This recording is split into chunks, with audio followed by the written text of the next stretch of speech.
This is a clip from episode 7 of Artifact Hunter, a series in which I start with a fresh level 65 account that has no artifacts on it, and one by one hunt them all down, showing you how I go about getting them, and how long it takes me to get each one. This episode saw me hunting down all of the PvP track artifacts, putting in the longest grind I've ever done in New World to date, amassing over 100 hours of gameplay to complete.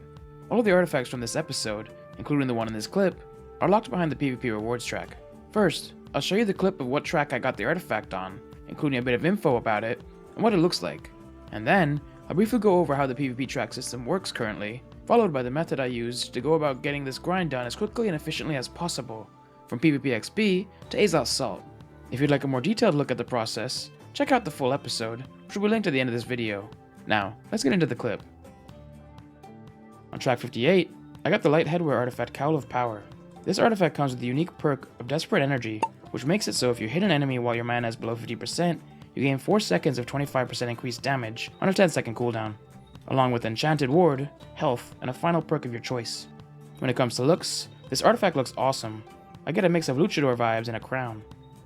Let me go over how the PvP track reward system currently works when it comes to artifacts. Artifacts can only spawn from checkpoint 3 on a reward track, and only at certain levels. For starters, there's a chance for an artifact on tracks level 29 and 39, and then, from tracks 50 to 200, there's a larger chance. When it comes to the percentages, we have Zelenin over on Reddit to thank for these numbers. We have a whopping 98% chance at an artifact from tracks 50 to 99, and the odds decrease significantly after that, as seen on screen.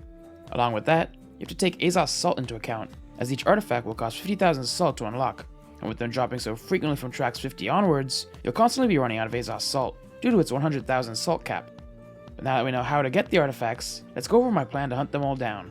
First, I had the insane grind up to PvP track level 50 so I can start knocking them off, with hopefully 1 or 2 before then from tracks 29 and 39. Getting one on either of these tracks would help out massively, as during this grind, I'll be finding myself at Azoth Salt cap frequently, so to be able to spend 50,000 salt and start earning more again will save me a bunch of time in the long run. Then, once I hit track level 50, my grind will be more based on getting Azoth Salt, as I'll want to unlock 1 artifact per track level from then on, and I'll be getting track levels a lot quicker than I will be getting 50,000 salt. In anticipation of this, I'll be stacking up as many Azoth Salt vials as I can during this period, from the PvP track rewards, season pass, and any other way possible. That way, when it comes to time to getting the artifacts, I should be able to unlock quite a few in quick succession. But what will I be doing during this period to earn PvP XP and level my PvP tracks? Luckily for me, I'm the kind of player who enjoys both PvP and PvE, but with this account not being built that well for PvP, it would make the process a lot more frustrating. So I opted to mix a variety of PvE and PvP methods, depending on what I was in the mood for that day, which I will go over quickly. If I was in the mood for PvP, I'd jump in and tag all the races I could for the day, especially ones my faction was defending in, for higher odds at winning, and therefore more PvP XP. From there, I'd play OPR matches or 3v3s, depending on what I felt like, and when I needed a break, I'd AFK sit on faction control points to get some passive PvP XP. If you're looking for a guide on how I go about faction control points, I'll link one in the video description. If I wasn't in the mood for PvP, or I was getting frustrated with it, I'd focus more on PvE methods, which I'll quickly go over. For starters, there's the Great Cleave missions method, which is a simple and relaxing method for when I needed something less intensive. A video going over how I go about doing this method will be linked in the description as well, and at the end of this video. Or, I would join OPR matches and just build up bases while avoiding PvP, which I also have a guide on that will be linked in the video description for those of you who want to PvE and OPR.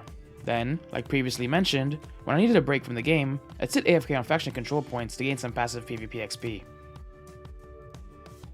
I did a combination of things to get my salt. When I felt in the mood for PvP, I'd jump into some OPR matches and races, especially ones where we were defending, as a good source of salt.